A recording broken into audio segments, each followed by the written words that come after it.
Yo, Patrick Bet David, how about some equal time, bro? Hey, for starters, Patrick, big fan. Huge. For a long time, too. Okay, here are some fun facts about old Sailing Sailor. Lost more money in .com than anyone, any other human being.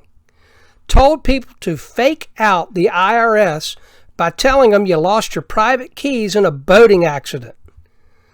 Does that breed confidence in you there, Patrick? Told people to sell their houses to buy the Bitcoin. Bought in somewhere around 25K. I don't know how much it was when he bought the average, dollar cost average is. Now it's around 17K. He's down, Patrick, way down in his investment in the Bitcoin. Says a lot of the time, too, the Bitcoin fixes everything. Whatever that actually means. There were so many lies in your interview, I cannot even begin to try to straighten them all out in this video. So how about we just do one little teaser? Ripple does not control the XRP escrow. The network of validators do. The validators could vote to burn it all today, and Ripple could do nothing about that. So, does the truth matter, Patrick? See, the problem, Patrick, when you have lying lunatics on your show, I mean, it's okay to have them, okay?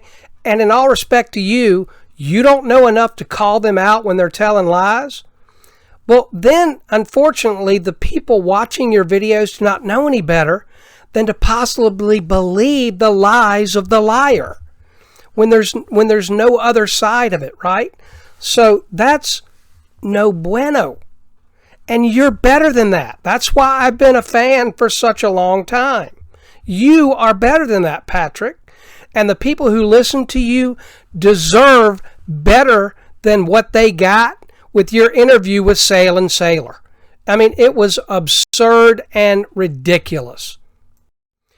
You did all of humanity, and I mean all, a great service interviewing John E. Deaton. Everything he shared in your interview was factual and not in dispute. Then you fell into the trap too many big media types do.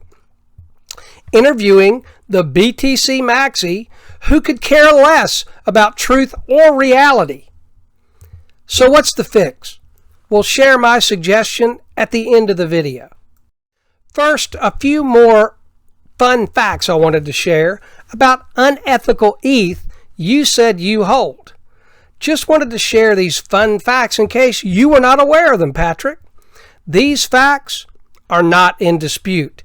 This is what you own, Patrick Bet David.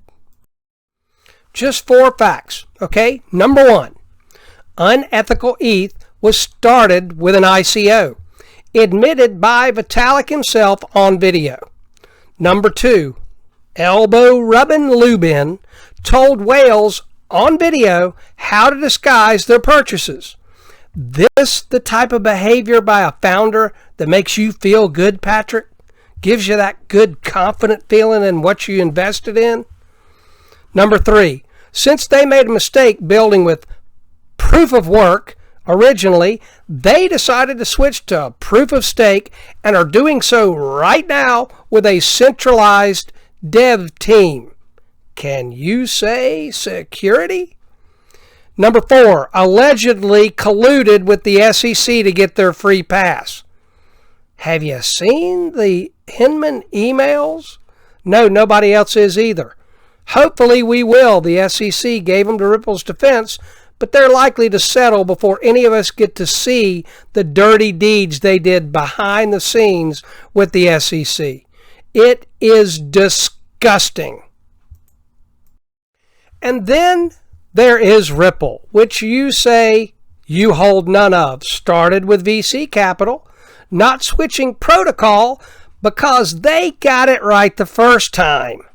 Number 3 has a CEO, Brad Garlinghouse, a pro's pro, who has said numerous times, transparency is our friend. Number 4. Ripple XRP powered ODL has experienced rapid growth in 2022. So how about a side-by-side comparison there, Patrick? All right, so you own Mr. Internal Transparency. That's right. Elbow-rubbing Lubin, Mr. Disguised Whale Instructor. But you don't own what this guy has. Transparency is our friend. And Ripple provides quarterly reports even though they're a private company and have no reason to do that other than the fact that they just feel like it's the right thing to do. Right? This Mr. Brad Garlinghouse is a pro's pro. Hey, and you know what, Patrick? That's okay. Your money, you invest in what you choose to. Me, I put principles before profits. I don't put my money into projects that are run by scumbags. I just don't do it. Integrity is what I lead with. All right, and what isn't okay, but you invest in whatever it is you choose to. All right, but what isn't okay, Patrick, in my opinion, is interviewing lunatics spewing lies out of their pie holes with no equal time from the other side, from sane people. So my suggestion, what I am sincerely asking as a long-term big fan, a huge one, is interview Brad Garlinghouse. Then you can have a feel for who you believe sounds like a contender or a pretender. Is that a fair enough request? And you know what, Patrick? If not, I'm still going to be a big fan, a huge fan. I just think you're better than that. That's why I am a big fan, a huge long-term fan. I believe that you're better than giving your followers one side of an issue, honestly, from a lunatic. All right, I believe that about you.